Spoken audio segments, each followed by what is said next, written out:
Hey guys, what's up, what's up? For today, duty time na tayo guys. At back to reality na. Tatrabaho tayo ngayon.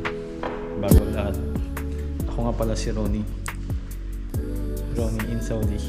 So for now guys, ayan, papasilip natin yung mga item namin dito. Yung mga paninda namin, kung anong meron sa tinatawag na Sako World Daran Sako Hardware. So hello guys, ayan, kung ano yung nakikita nyo na yan, ayan, yan yung i-content natin. Meron tayong Honeywell dito, Juno U400 4000. Yan, soundbar siya na may ano na rin, whooper 2.1 channel. So yung price niya guys, ito 800. So ito naman maliit, Bluetooth speaker. Ayan, ito yung speaker niya, both side. So yan, yung price naman ito is so yan, 599. So yan siya guys. So nakikita niyo yung buong talye niya yan. Splash water, mayroon siyang splash water, tawag ito water splash. So yan yung Bluetooth speaker niya.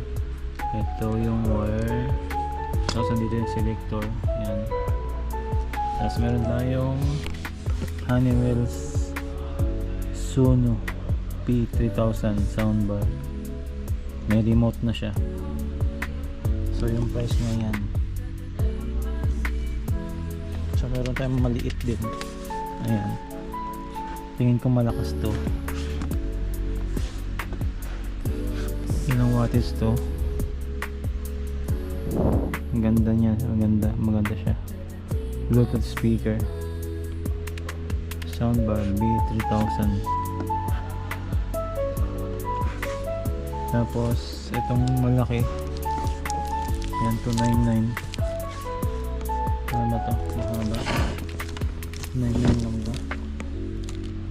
Yan, soundbar din siya. Ayan siya, Honeywell Home B300 3000 pala to, soundbar. 30 watts blocks, 30 watts block. Ito yan siguro guys. Ayan, 299. So ito naman para sa kabila. So ito Truno U7000. So ito yung pinakamahal nila kasi 5.1 channel siya, 500 watts output power. Yan, may whooper, Dolby audio, and ang price niya is 1,299. May remote na rin siya, tsaka may whooper.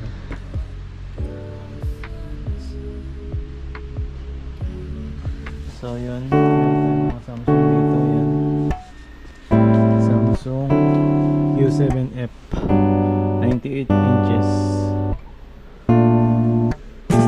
EITV na siya. So may ano siya, may sound adaptive. Kung ano ba halimbawa katulad niyan, ito may bass band, football. So kung gusto nyo marinig yung saan mga gawang tao, ayun, isiset ko lang siya kasi may EI ano na siya, bagong features na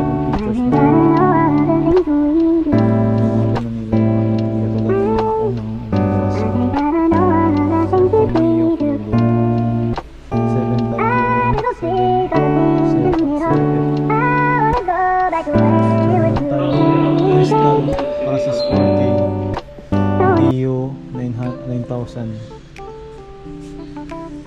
Ito naman is Yun pa rin. Parang ano na siya eh. Parang OLED na siya. Pero hindi pa siya. Ano to? Crystal lang siya. Parang may pagka ano siya sa OLED na graphics. Kasi meron tayong OLED dito. Ito QLED. Same lang dyan sa kabila. Ito yung OLED natin yan. So ang ganda ng graphics niya. Kung mapapansin nyo yan. So maganda maglaro dyan kung may PS5 ka. Ganda rin manood ng basketball dyan. Kasi marami siyang features. Tsaka maganda yung graphics niya.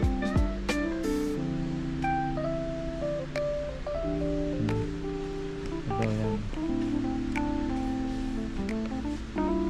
So dito, ayan, iset nyo lang AI Gen 2. Yung ano nito, processor nito.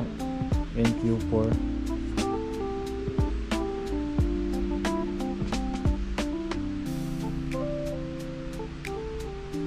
Ayan guys, oh.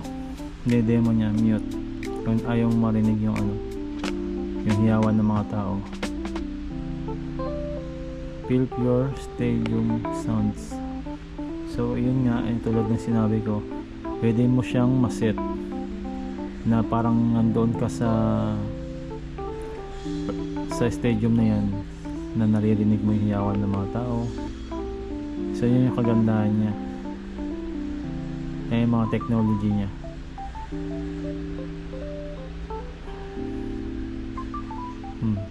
Katulad yan, nasa bahay lang siya, parang feel na feel niya nasa ano siya, stadium siya. So hanggang dito lang muna yung ating pag-share ng mga paninda namin dito sa Saco World Daran, dito sa may Saudi. At sana nagustuhan nyo yung aking pag-share sa inyo ng mga paninda namin dito, at maging aware kayo dyan kung saan mga kayo, at paki-comment na lang din kung saan ka nanonood ngayon, kung saang bansa ka ngayon nanonood. So thank you, please subscribe my YouTube channel and like. Thank you.